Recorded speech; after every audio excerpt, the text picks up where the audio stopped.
to those who sleep. This happened a few years ago. You may have heard rumors if you're on campus. Some even circulated online. Nobody knew what really happened, because I'm the only one who knows, and I kept quiet, for a multitude of reasons, though none of them matter now. However, here's what really happened. The four of us were handpicked for this experiment by Professor Richardson because we'd all studied under him, worked under him, and, as much as anyone can, earned his confidence. He said this one was different. We had to keep it quiet. He wanted to keep details to a minimum.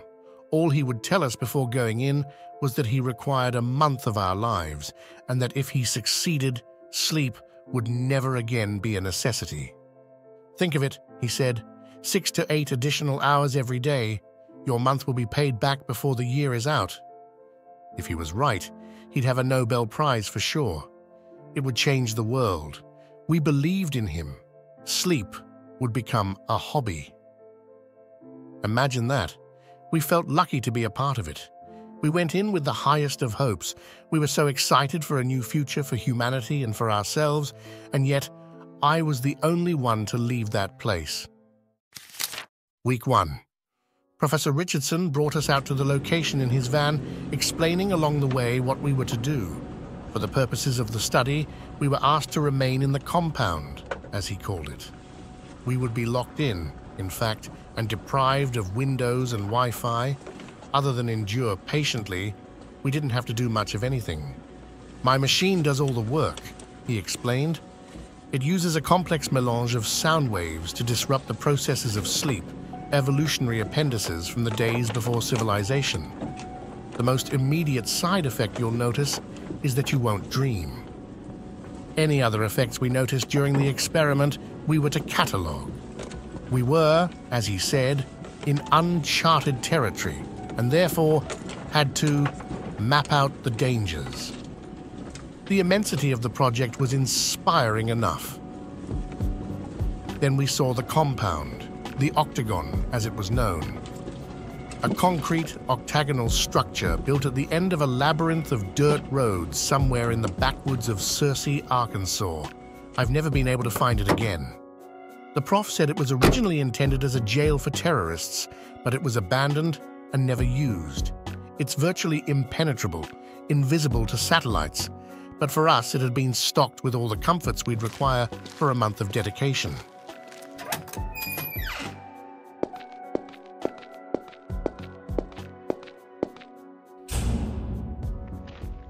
I don't know if any of us expected to really conquer sleep. We thought, perhaps, a reduction in sleep requirements could be possible.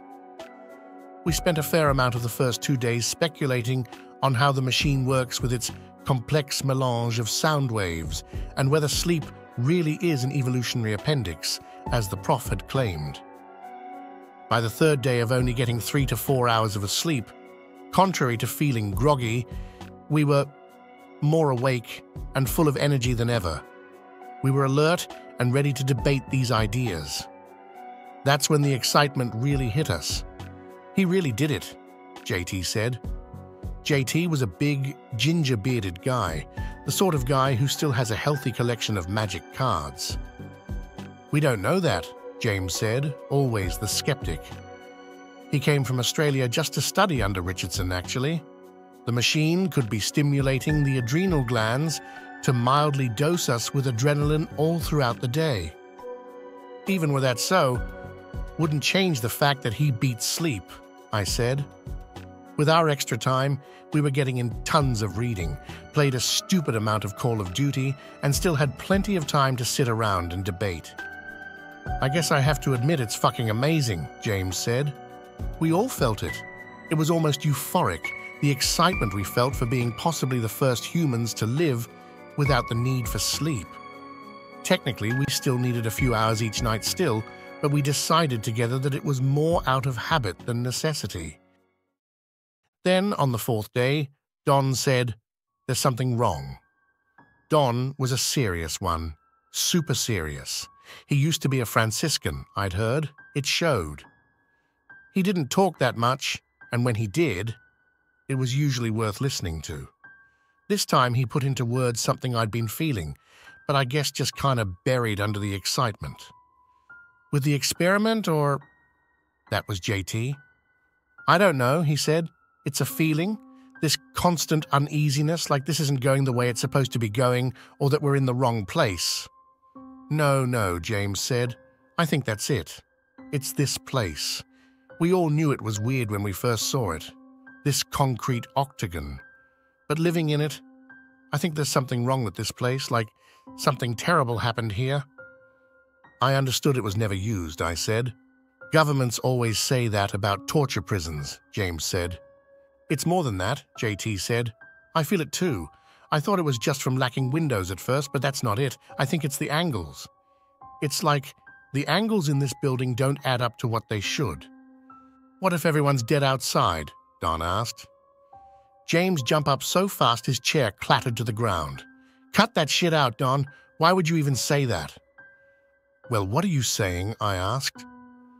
This is a haunted octagon? Yeah, James, JT said. Was it built on an octagonal Indian burial ground? Okay, you want to play that? He said. I can play. Look, the space around us transforms, based on how we perceive it. Take a church. The people who go there perceive it as holy, so they do things like leave their crutches behind when they force themselves to walk, or light their candles, or whatever. These changes to the space only enhance the perception of holiness and influence future visitors to perceive it in the same way and change it in the same way. Haunted places are the same. For one reason or another, they begin to be perceived as haunted. The more they're perceived that way, the more they're imbued with hauntedness. Even if you've never seen the place before, you pick up on the subtle clues if you're at all sensitive. In a way, it's true to say it's a haunted space. It's true to say the church is holy. Our interaction with that space has made it something more than just wood and sheetrock or whatever. So what I'm saying is, maybe some things happened here and we're picking up on it. Some bloody awful things. And in that sense, yes, it's a haunted octagon. No, Don said. Places are considered holy because an authority telegraphs it to whoever will listen, just like haunted places make a lot of money off dumb tourists. Whatever it is, I said, we all agree something isn't feeling right about our situation. Maybe it's the machine. I say we write it down as a side effect. On that point, at least, we were all able to agree. It didn't put any of our uneasiness at rest, but we wrote it down. We somehow agreed upon the phrasing right away, too. Acute sensations that we've entered into something where we aren't welcome. Week 2. We tried our best to ignore these feelings and carry on like we had been. Those first few days had been some of the best in our adult lives. But we never got back to those happy times. I realized around then how short-sighted of Richardson it had been to leave us there without any means of contacting the outside world.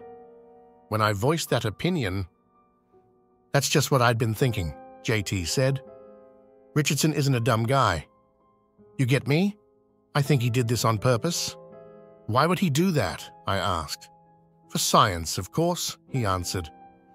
"It's one of those meta-studies where we're told it's about one thing, but it's actually about how we react to the experiment, like the Milgram experiments." "Or it's not his choice," James said. "The government is making him do it, and that machine is designed to control us. Or some sort of cult. Scientologists." "This is a government-built installation," JT said. "That actually makes sense. Not the Scientology part, though." "Think about it," James started, but I interrupted. Okay, I said. "Let's come back down to earth for a second. Best-case scenario, Richardson is just a jerk who doesn't care about our personal well-being, right?" "Give it a rest," Don said, the one I least expected to snap at me. "Stop trying to act like the most rational guy in the room. You don't know what Richardson's into. He's into other things he'll never talk about publicly." I looked at the others and saw similar confusion. "What are you talking about?" I've heard a little about this, actually, James said. He has some fringe ideas. Let's just say he's not the respected academic he presents himself to be, Don said. I've read some of the content he doesn't publish. He thinks and very seriously believes that there's something else, something besides this. He knocked on the table. Something more than material stuff. That's not completely strange, I said with a shrug. I was expecting worse. He put it this way, Don continued, ignoring me. Think back to the beginning of existence. There had to be conditions such that the universe's existence was possible. If the universe wasn't possible, then it couldn't have come to exist. Does that stand to reason? We nodded. Okay, and those conditions cannot be material nor laws of matter, since those came into being with the existence of the universe. So whatever those conditions are, they have to be something other than the basic substance of the universe. Does that make sense? I guess, I said. This isn't turning into an argument for God, is it? He shook his head. It's an argument for something that continues to exist. Except we can't even say that, because ideas like something and exist are developed by, for, and within physical reality.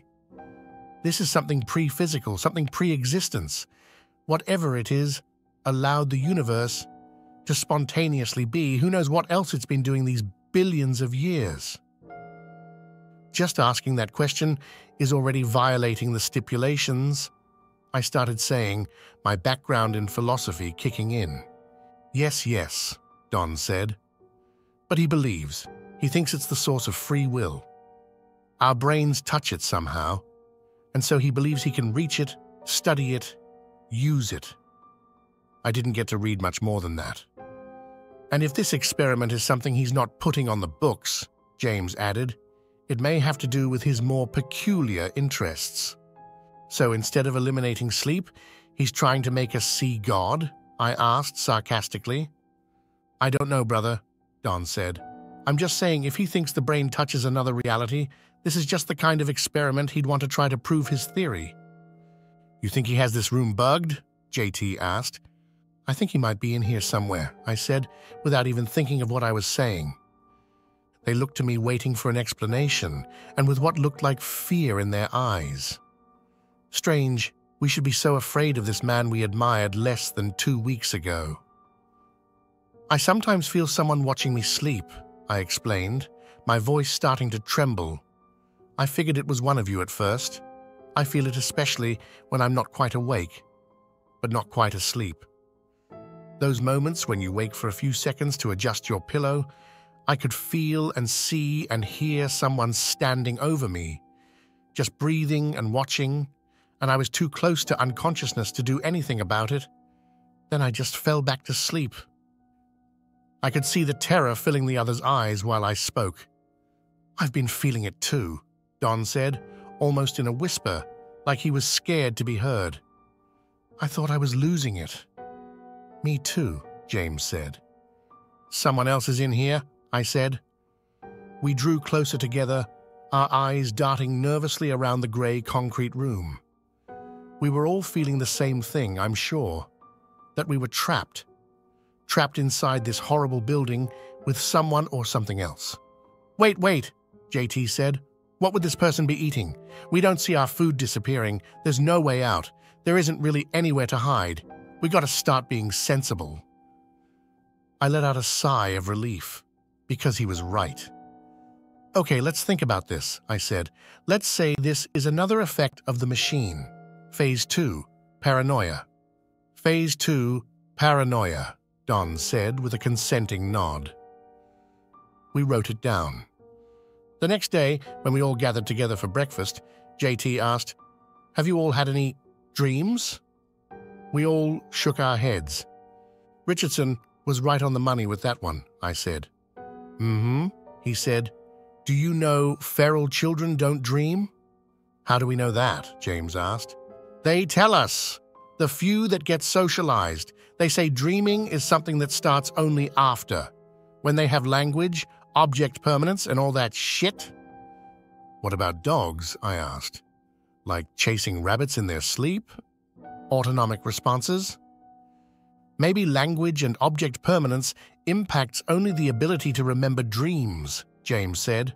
Both are consistent with the superficial data. The onus is on you to prove otherwise. JT scoffed. What's your point anyway? Don asked. The point is, being dreamless, do you think it's healthy? I don't think it's healthy. I think the machine isn't making us not need sleep. It's making us not feel tired. I think all of this might be happening because we aren't dreaming. We can't really answer, can we? James said. Dreams naturally accompany REM sleep, so we don't have any studies that differentiate between the effects of not dreaming and of not sleeping. Or maybe we are dreaming and the dreams are just going somewhere else, JT said. I didn't know what he meant by that. Nobody did. But we all stopped talking then and dispersed. Something about it felt too true. Week 3. Our gatherings for theoretical discussions became rarer and rarer. We tended to isolate ourselves and eyed each other with suspicion. I still had those feelings of uneasiness and of unwelcomeness every day, and each night, the figure standing over me. I was sleeping even less now. About an hour. Tops. So little sleep that I'd started to catch it running away. The last time, I was awake enough to see where it was going. It's this one particular corner of my room that always struck me as peculiar. I caught myself staring at it, even when I didn't want to. It's a point where the angles are strange. My eyes had trouble focusing on it. The figure skulked straight to that point and disappeared into it. When I woke up fully, I questioned whether I'd hallucinated the whole thing. Perhaps Phase 3, hallucinations. I went over to that corner and looked at it closely. It smelled strange, like turpentine. Then the more I stared at it, the more I forced my eyes to focus. I was sure something was moving inside. And it was watching me. I heard this awful, hate-filled sound come from deep in the corner then. I didn't wait around to understand what made that noise. I left that room for good. I took all my short naps in the library from then on. While lying in the library, I overheard JT talking to someone in the corridor. He was telling him about the angles again. He said there are more degrees in the building than can possibly be in a standard enclosed shape. 2.7488 degrees more, he said. Just enough to drive you nuts, but not enough to be obvious. Whoever he was talking to said something I didn't understand, something like, "Those are the degrees of ripping." The voice was distorted somehow, so I can't be sure. What I was sure of was I didn't recognize that voice at all. Whoever JT was talking to wasn't one of us. Maybe silly, but I was scared. I stayed there, pretending to be asleep while JT walked by. And as he did, I felt someone or something come into the room and stand over me. Then it went away. After a minute or so of telling myself I was being foolish, I went following after JT. I didn't see him anywhere. I bumped into James, and he also said he hadn't seen JT. "Have you seen or heard anyone who shouldn't be in here?" I asked him. James looked at me with a mixture of surprise and terror. "How'd you know?" he asked. "I haven't told anyone." "About what?" He told me he'd heard his mother calling to him, not a faint sound that he confused for his mother, but her voice clear as mine, calling out to him. He almost answered her, he said. Almost. Then he stopped himself. "She's been dead for a year, man," he said. "Whatever was calling me, it wasn't my mother." I saw he was shaking and his hands were clenched. I told him to hang in there. It might be oral hallucinations. I'd been hearing things too. A crying child. So low at first, I thought it was the plumbing. "We should call a meeting," he said. I thought about JT and what I'd heard moments ago. "Let's just tell Don," I said. "As a side effect of the machine, it makes sense," Don said after we told him. "The sounds are not supposed to be audible, yet somehow our brains must be picking up their random patterns and interpreting them as something. The brain assigns a memory to make the pattern meaningful. "Do you believe that?" I asked. "Not for a second," James said, "but we had a shortage of rational explanations, and that was a pretty good one. I'd hoped he was right."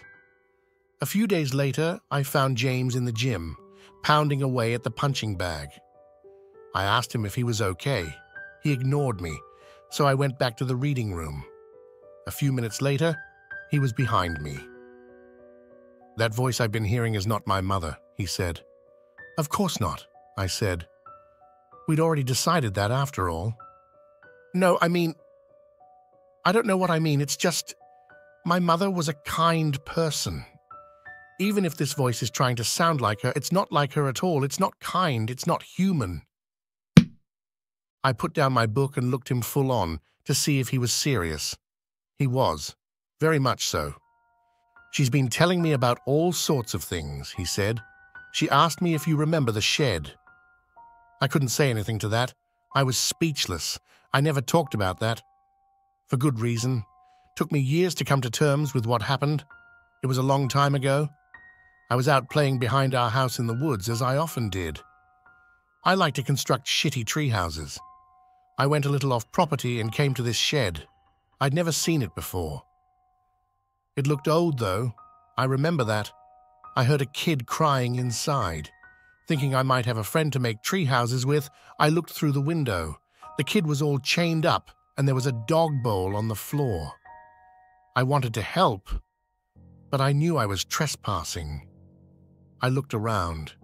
That's when I saw this man off about 20 feet into the woods. He was dressed all in black, old-fashioned clothes, like 19th century clothes. He had to have been watching me the whole time. Expressionless. I went running all the way home. I was so scared, I didn't tell my parents about it until I was supposed to go to bed, and I had to explain why I was terrified to go to sleep. They had the cops out right away. They found the shed. I heard they found the chains and bowl. But the kid was gone. I've always blamed myself for not helping the kid right away. "Do you?" James asked. "Yes." "Okay, well, she's been telling me how to get out." I looked at him without a word, because he sounded so manic. "She said there's a secret exit inside JT. We just have to cut him open to get to it." "James," I said, unsure what else to say at that point. "Oh, I know," he said with a gulp. "I know it's not true. I just had to tell someone." "I don't know what's going on in this place," he added. "I'm scared, man." So was I. We had to get out of that octagon. Week 4. James and I started looking for ways out after that. Since we weren't sleeping at all now, we had plenty of time to do it. Every time we thought we'd found something, it was a dead end. It was while we were doing this that we saw Don standing alone in the corridor with his back to us. "What's going on?" James asked me. Something about it just seemed strange. "Don, you okay?" I called. He turned around and with a smile gave us a big wave. "Bye, guys," he said, and walked around the corner. I looked at James to see if he was thinking the same thing as me, that something bad was about to happen, and he was already looking back at me. We took running after him. He was at the end of the next corridor already, getting in the elevator. "Don, no!" we shouted and ran after him, but the doors closed before we got there. He went up.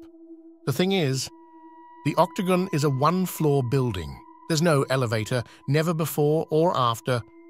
I don't know where Don went or if what I think I saw really happened. But I know I never saw Don ever again. "I don't understand," James said. "What's happening?" Before we could take time to think about it, a group of people rounded the corner and were walking toward us. "I think we should go," I said. "Who are they?" he asked. "James, let's go," I said. "Why are they blurry?" "I don't know, but we're going." I grabbed his arm and pulled him with me. Then I ran. I ran until I got to the kitchen and hid myself between the wall and the fridge. I was sure James was right behind me. I could hear his footfall the whole way. But when I looked, he was gone. I stayed there until my body couldn't really take it anymore, probably a few hours. When I slipped out, I saw someone peering at me from around the doorway. I was so startled, I backed up against the wall. It was a little boy. "Hello," I said.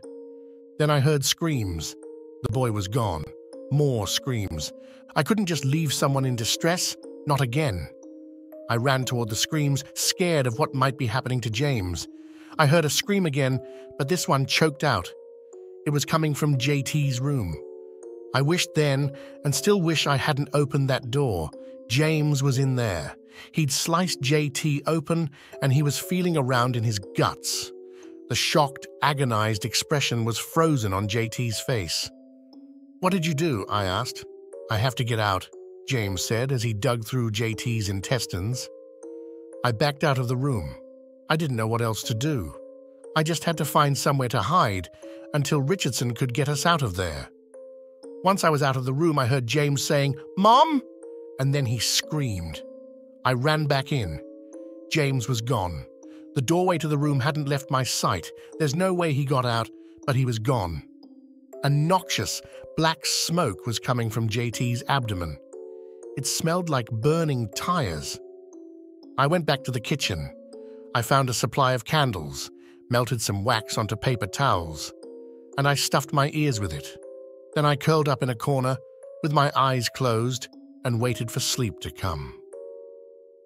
I waited a long time, but eventually it came. When I woke up, Professor Richardson was shaking me. He'd already pulled the paper towels out of my ears. I thought he'd come early. I found out later I'd been asleep for several days. He asked me where the others went. I told him everything, as much as I understood. I tried to take him to JT's body, but it was gone. Not a trace of blood.